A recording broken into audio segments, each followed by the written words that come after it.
السلام عليكم. هل يوم من الأيام فكرتوا شو أهمية دراسة شخصيات الناس اللي نحن نتعامل معاهم بشكل يومي؟ في ناس كثيرة تستغرب تقول ليش نحن دائما يعني نتكلم عن شخصيات أو نحلل الشخصيات بالذات في المسلسل. أولا أهمية أنك أنت تعرف شخصية الشخص اللي قدامك إلها فوائد كثيرة جدا بالذات لك أنت.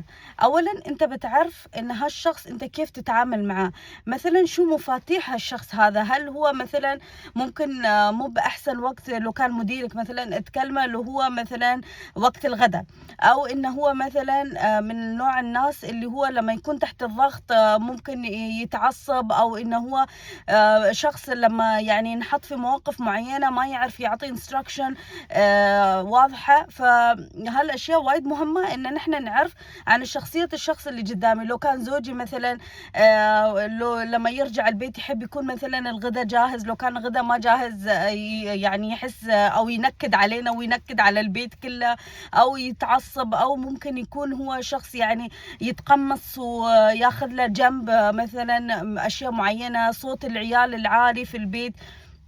زوجتي نفس الشيء، مثلا لما تكون هي مثلا في أوقات معينة مثلا من الشهر تكون هي مش طايقة نفسها، فأنا أعرف هالشيء هذا، أو إنها تحب مثلا تاكل مثلا أكلات معينة، فيعني مثلا أنا أهتم بهالأشياء.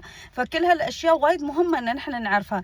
شيء ثاني إن أنت لما تعرف شخصية الشخص اللي قدامك أو الشخص اللي أنت تتعامل معاه، أنت بتعطيه عذر مش تبرير للأشياء اللي هو يسويها، بس بتعطي على الأقل بيكون عندك إنك أنت تبرر يعني سلوكه، يعني ما بتاخذ الأشياء بالطريقة شخصية، أو إنك تحس إنك أنت انجرحت من شخص هذا. مثلا لو كان الصديق أو الصديقة مثلا تتصل فيه ما ترد عليك، فأنت تعرف إنه هو من الشخصيات اللي هو يعني مثلا ما يحب يرد من أول مكالمة، أو لما تطرش له شيء على الواتساب في ناس على بالها إن أنا لما أتأخر في الرد يعني فهذا يعطيني شوية قيمة يعني. ففي ناس يكون تفكيرهم كذي، فأنت خلاص فهمت شخصيته، فأنت بتعرف لما أنا بطرش له مثلا مسج ما بيرد عليه.